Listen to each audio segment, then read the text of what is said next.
ಕೋಲಾರ ಕಾಂಗ್ರೆಸ್ನಲ್ಲಿ ಏನಾಗ್ತಾ ಇದೆ? ಬಹಳ ದೊಡ್ಡ ತಲೆನೋವನ್ನ ತಂದಿಟ್ಟಿದೆ ಕೋಲಾರ ಅನ್ನೋದು. ಯಾಕಂದ್ರೆ ಮುನಿಯಪ್ಪ ಫ್ಯಾಮಿಲಿಯ ಮುನಿಸು ಮುಗಿತಾ ಇಲ್ಲ.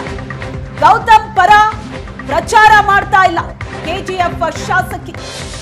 ಗೌತಮ್ ಈಗ ಕಣದಲ್ಲಿದ್ದಾರೆ. ಮುನಿಯಪ್ಪ ವರ್ಸಸ್ ರಮೇಶ್ ಕುಮಾರ್ ಬಣದ ಬಡಿದಾಟ ಏನಿದೆ, ಮೂರನೇವರಿಗೆ ಲಾಭ ತಂದುಕೊಡ್ತು.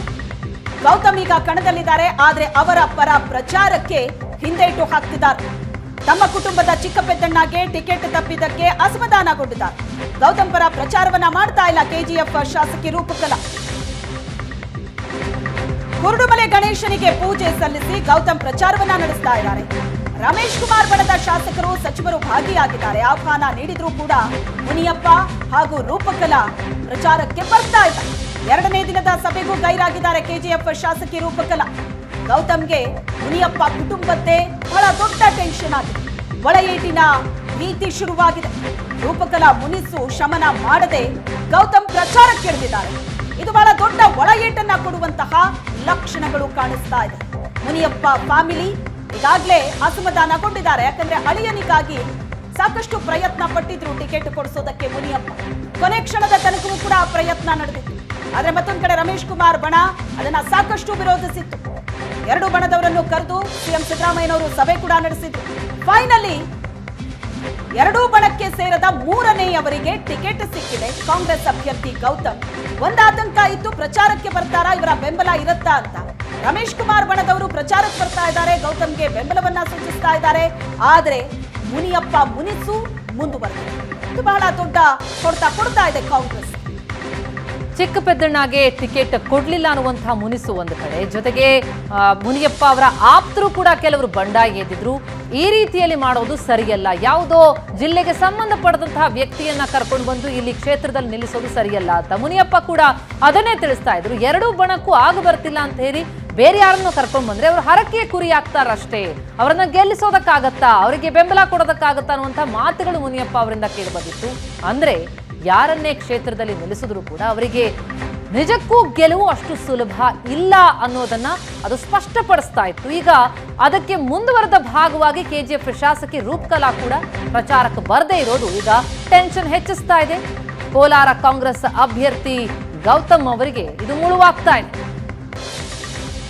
ಇವಾಗ ಹೆಚ್ಚಿನ ಡೀಟೇಲ್ಸ್ ಅನ್ನ ಕೊಡ್ತಾರೆ ನಮ್ಮ ಪ್ರತಿನಿಧಿ ದೀಪಕ್. ಈಗ ಸಂಪರ್ಕದಲ್ಲಿದ್ದಾರೆ. ದೀಪಕ್, ಇದೊಂದು ನಿರೀಕ್ಷೆ ಇತ್ತು, ಸಣ್ಣ ನಿರೀಕ್ಷೆ. ಯಾಕಂದ್ರೆ ಎರಡೂ ಬಣಕ್ಕೆ ಸೇರಿದ ಮೂರನೇವರನ್ನ ಅಭ್ಯರ್ಥಿಯನ್ನಾಗಿ ಕಣಕ್ಕಿಳಿಸಲಾಗಿದೆ. ಆದ್ರೆ ಈಗ ಮುನಿಯಪ್ಪ ಅವರ ಮುನಿಸು ಮುಂದುವರೆದಿದೆ. ಅವರ ಬೆಂಬಲ ಇಲ್ಲ ಅಂತ ಅಂದ್ರೆ ಅಭ್ಯರ್ಥಿಗೆ ಯಾವ ರೀತಿಯ ಹೊಡೆತ ಬೀಳುತ್ತೆ? ಹಾಗಾದ್ರೆ ಕಾಂಗ್ರೆಸ್ ಇದನ್ನ ಯಾವ ರೀತಿ ನಿಭಾಯಿಸುತ್ತೆ ಈಗ?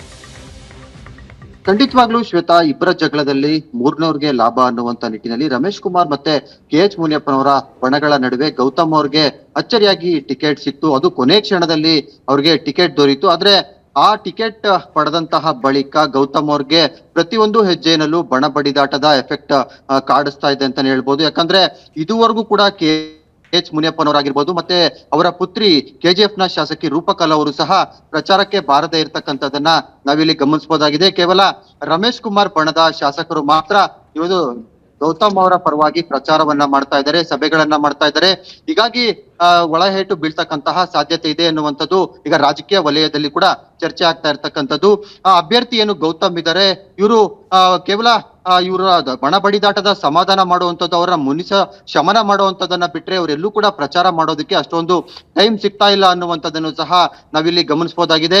ಹೀಗಾಗಿ ನಿನ್ನೆ KGF ನ ಶಾಸಕಿ ರೂಪಕಲಾ ಅವರನ್ನು ಸಹ ಭೇಟಿಯಾಗಿ ತಡರಾತ್ರಿ ಗೌತಮ್ ಅವರು ಸಹ ಮನವಿಯನ್ನ ಮಾಡಿದ್ದಾರೆ. ದಯವಿಟ್ಟು ನೀವು ಪ್ರಚಾರಕ್ಕೆ ಬರಬೇಕು, ಯಾಕೆ ಪ್ರಚಾರಕ್ಕೆ ಬರ್ತಾ ಇಲ್ಲ, ಎಷ್ಟೇ ಒಳ ಮನಸ್ಸಿದ್ರು ಮತ್ತೆ ವೈಮನಸ್ಸಿದ್ರು ಸಹ ನಮ್ಮ ಮಧ್ಯೆ ಅದನ್ನ ಇತ್ಯರ್ಥ ಮಾಡ್ಕೊಳ್ಳೋಣ. ಈಗ ಹೈಕಮಾಂಡ್ ಎರಡೂ ಬಣಗಳನ್ನ ತಪ್ಪಿಸಿ ನನಗೆ ಟಿಕೆಟ್ ಕೊಟ್ಟಿದ್ದಾರೆ, ದಯವಿಟ್ಟು ನನಗೆ ಬೆಂಬಲವನ್ನ ಕೊಡಿ, ಪ್ರಚಾರಕ್ಕೆ ಬನ್ನಿ ಅನ್ನುವಂತಹ ಮನವಿಯನ್ನ ಸಹ ಗೌತಮ್ ಅವರು ಮಾಡಿರ್ತಕ್ಕಂಥದ್ದು. ಇದ್ರ ನಡುವೆ ಈಗ KH ಮುನಿಯಪ್ಪನವರು ಸಹ ಅವರನ್ನ ಖುದ್ದಾಗಿ ಭೇಟಿ ಮಾಡಿ ಗೌತಮ್ ಅವರು ಮನವಿ ಸಲ್ಲಿಸಿದ್ರು ಸಹ ಇದುವರೆಗೂ ಪ್ರಚಾರಕ್ಕೆ ಬರಲಿಲ್ಲ.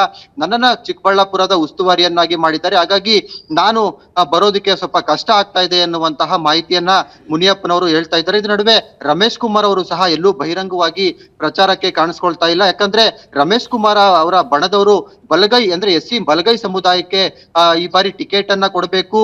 ಕಳೆದ 30 ವರ್ಷಗಳಿಂದಲೂ ಸಹ ಎಡಗೈ ಸಮುದಾಯಕ್ಕೆ ಅಂದ್ರೆ KH ಮುನಿಯಪ್ಪನವರಿಗೆ ಟಿಕೆಟ್ ಕೊಡ್ತಾ ಇದ್ದೀರಾ, ಬಲಗೈ ಸಮುದಾಯದ ಮತಗಳು ಕೋಲಾರ ಲೋಕಸಭಾ ಕ್ಷೇತ್ರದಲ್ಲಿ ಹೆಚ್ಚಾಗಿದೆ. ಅವರಿಗೆ ಮತವನ್ನ ಇದು ಅಭ್ಯರ್ಥಿಯನ್ನ ಕೊಡಬೇಕು ಅನ್ನುವಂತಹ ಮನವಿಯನ್ನ ಬಹಳಷ್ಟು ಜೋರಾಗಿ ಮಾಡಿದ್ರು. ಆದ್ರೆ ಕೊನೆ ಕ್ಷಣದಲ್ಲಿ ಗೌತಮ್ ಅವರು ಸಹ SC ಮೀಸಲು ಏನು SC ಎಡಗೈ ಸಮುದಾಯಕ್ಕೆ ಸೇರಿರ್ತಕ್ಕಂಥವ್ರು ಅವ್ರನ್ನ ಈಗ ಆಯ್ಕೆ ಮಾಡಿದ್ದಾರೆ. ಇದು ಒಂದ್ ರೀತಿ ಅವ್ರಿಗೆ ರಮೇಶ್ ಕುಮಾರ್ ಬಣದವ್ರಿಗೂ ಸಹ ಒಂದ್ ರೀತಿಯಾಗಿ ಮುಜುಗರ ಆಗ್ತಾ ಇರ್ತಕ್ಕಂಥದ್ದು. ಬಲಗೈ ಸಮುದಾಯದ ಮುಖಂಡರು ಸಹ ಸಾಕಷ್ಟು ಈಗ ಆಕ್ರೋಶವನ್ನ ಅಂದ್ರೆ ಬಹಿರಂಗವಾಗಿ ಸಾಮಾಜಿಕ ಜಾಲತಾಣಗಳಲ್ಲಿ ಸಹ ನಾವು ಬಂಡಾಯ ಅಭ್ಯರ್ಥಿಯನ್ನ ನಿಲ್ಲಿಸ್ತೀವಿ ಅನ್ನುವಂತಹ ಆಕ್ರೋಶವನ್ನು ಸಹ ಈಗ ವ್ಯಕ್ತಪಡಿಸ್ತಾ ಇದ್ದಾರೆ. ನಾಳೆ ಗೌತಮ್ ಅವರು ನಾಮಪತ್ರವನ್ನ ಸಲ್ಲಿಸ್ತಾ ಇದ್ದಾರೆ. KH ಮುನಿಯಪ್ಪ ಮತ್ತೆ ರಮೇಶ್ ಕುಮಾರ್ ಅವರು ಹಾಜರಾಗ್ತಾರಾ ಇಲ್ಲ ಅನ್ನುವಂತಹ ಕುತೂಹಲ ಸಾಕಷ್ಟು ಇರ್ತಕ್ಕಂಥದ್ದು. ಶ್ವೇತಾ, ಥ್ಯಾಂಕ್ ಯು ದೀಪಕ್, ನಿಮ್ಮೆಲ್ಲ ಡೀಟೇಲ್ಸ್ಗೆ.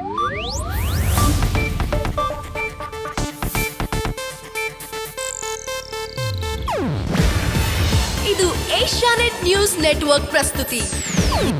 ನೀವು ನೋಡ್ತಿದ್ದೀರಾ ಏಷ್ಯಾನೆಟ್ ಸುವರ್ಣ ನ್ಯೂಸ್.